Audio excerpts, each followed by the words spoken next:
परमात्मा को याद करो, करके देखो।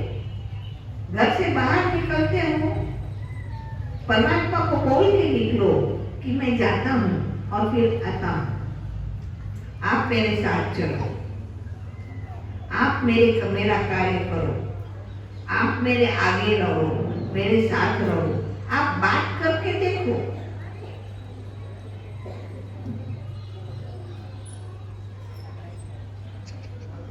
मुझे याद है कि एक बार ऐसा हुआ कि एक सेंटर में एक बहन आती थी, वो अपना अनुभव सुना रही थी। कहती है कि मेरे घर में बच्चे हैं और गार्डन है, तो उसमें सभी फूल लगे हुए हैं। तो जब मैं बाहर जाती हूँ तो बाबा को सौंप के जाती हूँ कि बाबा बच्चों की संभाल रखना और मेरा ये गार्डन है वो भी ध्यान रखना, फूल का ध्यान रखना, सब ध्यान रखना, सब कुछ बोल के जाती थी। तो सच में ही जब वो आए तो सब अच्छा अच्छा ही होता था। फिर एक बार ऐसे हुआ कि वो चली गई, उसके बाद उसका पति जा रहा था, तो उसने तो कुछ बोला ही नहीं, तो गड़बड़ हो गई, फूल के बगीचे के फूल भी सूख गए। तो उसका पति मान गया कि तू जब बाबा को सौंप के जाती है ना तो सब ठीक रहता है,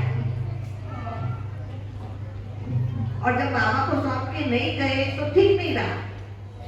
तो सच में जब बाबा को सौंप के जाते हैं तो बाबा संभाल करते हैं। तो दूसरी बात, हमें परमात्मा के साथ, भगवान के साथ, जिसको हम शिव बाबा कहते हैं, उसके साथ हमारा संबंध जोड़ना है। ये भूलना नहीं है कि वो हमारे साथ साथ है, हमारी संभाल करने वाला है। तीसरी बात, ये विश्व रंगमंच है, स्टेज है, पूरा विश्व एक स्टेज है और उसमें बहुत बड़ा नाटक चल रहा है, और उस नाटक के हम सभी कौन हैं? Partner, actor. हर एक व्यक्ति एक्टर है, हर एक को अपना अपना पार्ट मिला हुआ है, वही पार्ट वो बजा रहा है। इसलिए किसी का भी पार्ट देख करके हमें दुखी और अशांत नहीं होना है, हमें गुस्से में नहीं आना है। कोई क्या भी करता है, हम गुस्से में क्यों आए? भूल कोई करता है, कभी कभी बाबा कहते हैं कि भूल कोई करता है और गुस्सा करके सजा हम अपने आप को देते हैं। तो ये हमेशा याद रखना है कि ये एक नाटक है, हम सभी उसमें एक्टर है। जब एक्टर का पार्ट पूरा होता है तो क्या करता है एक्टर? स्टेज से नीचे उतर जाता है। तो इस रंगमंच के नाटक के अंदर भी जिसका पार्ट पूरा होता है वो दूसरे पार्ट में चला जाता है। चौथी बात ये याद रखनी है कि दुख का कारण या सुख का कारण कोई व्यक्ति नहीं होता है, कोई दुख दे नहीं सकता, और सुख का आधार भी कोई व्यक्ति नहीं हो सकता, परंतु हमारे कर्म ही दुख और सुख देते हैं। हम जैसा कर्म करते हैं वैसा फल पाते हैं। इसीलिए कोई भी कर्म करने के पहले सोचना है ये मेरा कर्म क्या फल देगा। कर्म का आधार हमारे विचार है। हमारे विचारों में अगर विकार होगा, काम, क्रोध, लोभ, मोह, अहंकार, ईर्ष्या, द्वेष, वैर भाव, ये विकार अगर हमारे मन में होगा, हमारे विचारों में होगा, तो हमारा कर्म भी ऐसा ही होगा। जैसा कर्म होगा वैसा फल पाना। और ऐसे ही अगर हम प्रेम भाव से, प्यार से, विश्वास से, सहयोग की भावना से अगर व्यवहार करते हैं, कर्म करते हैं, तो उसका फल अच्छा होगा। नेचुरली आप किसी के साथ अच्छा व्यवहार करते हैं तो सामने वाला भी कैसा करेगा? अच्छा ही करेगा। और सभी अगर अच्छे कर्म करते हैं, सभी अच्छा व्यवहार करते हैं, तो सामने से भी अच्छा व्यवहार मिलेगा। तो इसीलिए हमें कर्म करते समय ध्यान रखना है, सोचना है कि कर्म कैसा होगा और फल कैसा मिलेगा। जैसा फल पाना चाहते हो वैसा कर्म रूपी बीज बोना है? हमेशा जो खेत में काम करने वाले होते हैं वो पहले से प्लान करते हैं। कोई अगर सोचता है कि मुझे बहुत आम चाहिए तो उसको क्या करना पड़ेगा? आम का बीज बोना पड़ेगा। अगर बीज ना बोए और रात देखता रहे कि मुझे आम मिले, मिलेगा नहीं। तो कर्म रूपी बीज को बोते समय ध्यान रखना है, प्यार से, सच्चाई से, विश्वास से, सहयोग की भावना से सबके साथ व्यवहार में आना है।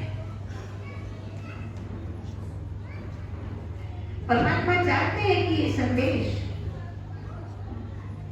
समाज के एक एक व्यक्ति को मिले और एक एक व्यक्ति इस ज्ञान के राह पर चल सके। इसलिए इस संदेश देने के लिए परमात्मा मनुष्य आत्माओं को निमित्त बनाते हैं। जो पहले परमात्मा के बनते हैं,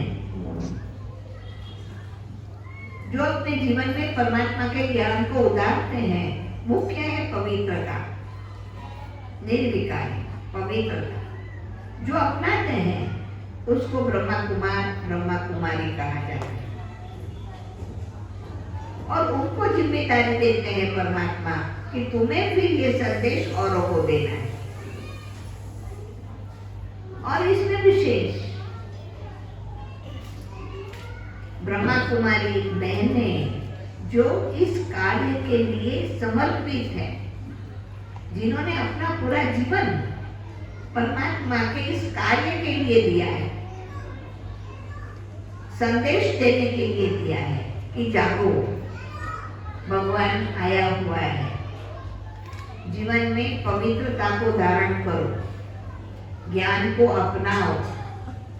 और ज्ञान को अपनाने के लिए जो आवश्यक है वो है राजयोग सीखना। राजयोग सीखना और राजयोग का अभ्यास करना ये बहुत जरूरी है। ये संदेश देने के लिए परमात्मा ने नारी को निमित्त बनाया। अब देखो पूरे विश्व के अंदर ब्रह्मा कुमारी विश्वविद्यालय एक ही संस्था है जो बहनों के द्वारा संचालित है। पूरे विश्व में हजारों बहनें समर्पित है। एक ही व्यक्ति अगर समर्पित होता है तो समाज परिवर्तन में अपना बहुत बड़ा योगदान देते हैं।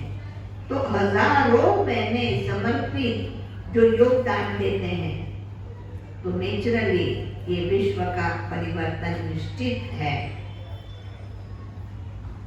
और इसीलिए परमात्मा ने कहा, जिस नारी को शास्त्रों में संत महात्माओं ने नर का द्वार कहा, वो नारी से डर करके दूर जंगलों में चले जाते थे, भाग जाते थे।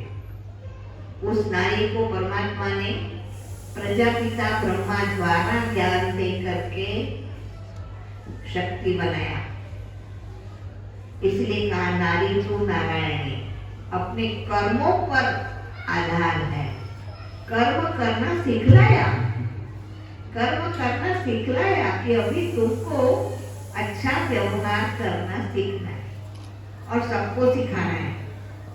तो अभी परमात्मा ने कहा है कि नारी